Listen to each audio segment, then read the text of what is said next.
once again. Hands on to Lomu, and it could be a try here for Sean Fitzpatrick, and the New Zealand captain goes over.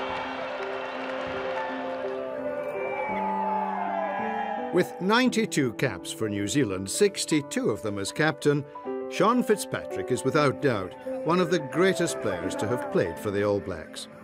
His passion for rugby instilled from an early age.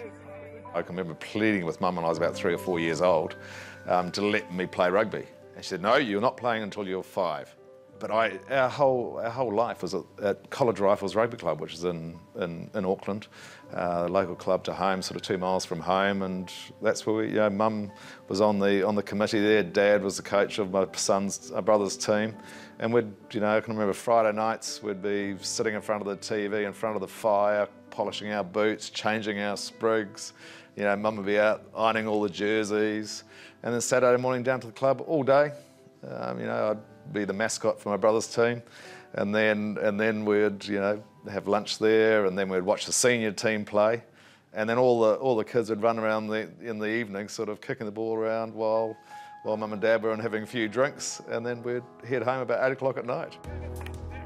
Humble beginnings, and it was far from plain sailing through the fiercely contested ranks of representative rugby. I'd got into the Auckland team in 1983. I'd gone on a world tour, and I was playing for the university club, and I'd come straight out of Sacred Heart College, and thought I was pretty good. And then I played for 2 years. I played in the New Zealand under-21s, captain my second year in 1983, and playing for the university club, what I didn't realise is that I couldn't throw the ball in. And Graham Henry had told me I'd played the first year at university as a prop. Second year, in 1983, he said, you can't.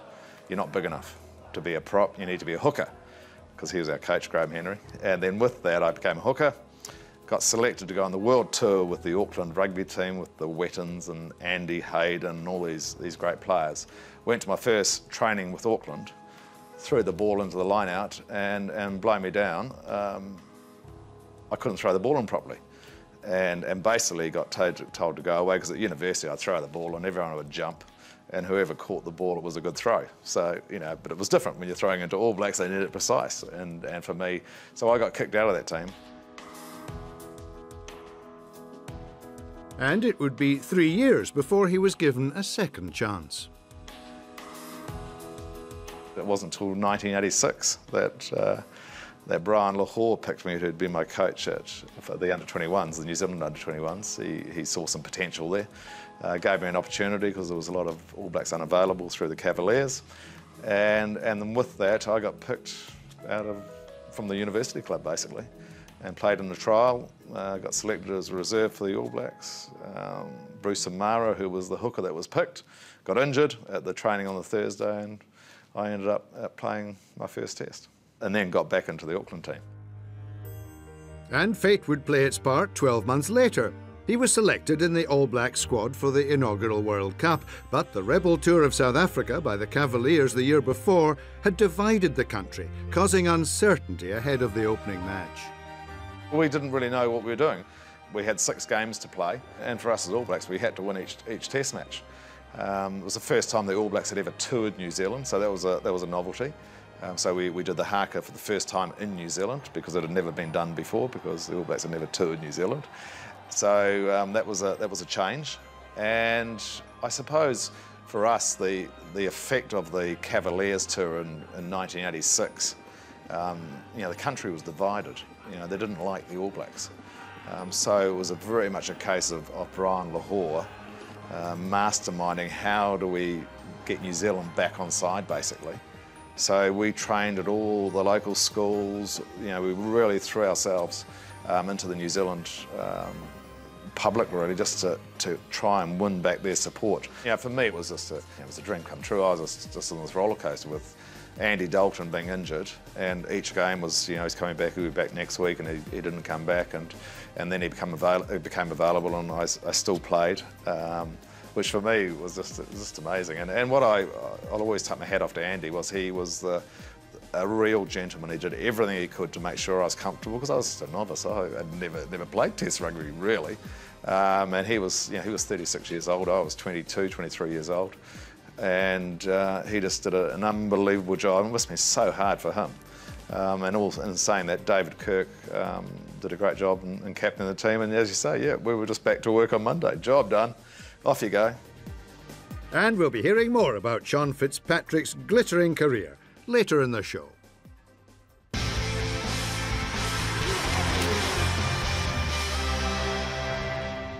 Earlier in the show, Sean Fitzpatrick spoke to us about his formative years in rugby and winning the inaugural World Cup in 1987. But it's the 1995 tournament in South Africa he remembers most fondly. We had a goal to be the fittest and fastest team in the world, and that was right back to 92. This is how far Laurie Mains had sort of gone back in time, that he started at 1992 looking to 95, and he said we need to be the fittest and fastest team in the world, and with that we were the fittest and fastest team. And what a lot of people don't realise is that we went into the World Cup in 1995 as total underdogs. We were rated probably 4 or 5 in the world. We'd just lost to France the first time ever in '94. We lost the series 2-0 in New Zealand. But the All Blacks powered their way to the final, playing a style of rugby that's probably never been matched, and with a player who'd go on to become the biggest name in the sport. Everyone talks about Lomu, what a great World Cup he had, but he was lucky to be there. He'd played terribly, and when he made his debut against the French, they'd made a mockery of him playing on the wing. He wasn't fit. Little did we know he had a condition that we didn't know about, but he wasn't fit enough. And we had an unbelievable training camp in '95 and in the summer of '95. That I was the fittest I'd ever been. And Jonah just wasn't up to it, and he got told to go away, play sevens, and we might use you for the Aussie series and win after the World Cup.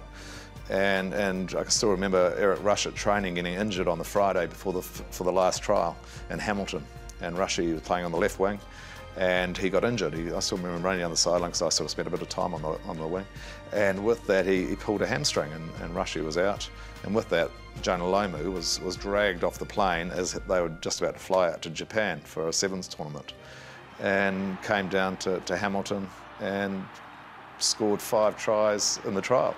And with that, it suited our game perfectly because we were the fittest and fastest team in the world, and we got unbelievably quick ball, and played so well through all the tournament, until unfortunately the final, which I always say to Jonah, I said, gosh, I said, against England you were our greatest strength, but unfortunately in the final you became our greatest weakness. Out straight to Lomu, takes it second time. The tackling ferocious from South Africa. We wondered before this game if anybody could stop Jonah Lomu, and the whole of the South African team have pulled him down virtually every time he's had the ball. It's because we didn't change the way we played, and that Afrikaner, South African mentality kicked in, and they tackled everything that moved, and in saying that, it was a great final, and we hung in there, and we'll be up for a drop kick. For many reasons, the 1995 tournament is widely regarded as the greatest World Cup. We had the most unbelievable experience for those 6 weeks before the final. It was just, they treated us like gods. We played unbelievable rugby, hugely committed, had our injury run was pretty good. And then unfortunately that last week it all changed, and you look back and experience that we probably would have done things differently. We wanted to get back to Joburg to be amongst the sort of the atmosphere for the build-up, but it just went nuts, and Lomu became this, Jonah became this just a mega star in the space of 2 days basically, and but in saying that, I was going to retire after that, and came off the field bitterly disappointed. And thought, why would I want to retire? This team is going to go on to be one of the great All Black teams, and it was. 96 and 97 was by far the best All Black team I've been involved in terms of just a young group of guys, just hugely motivated to be the best.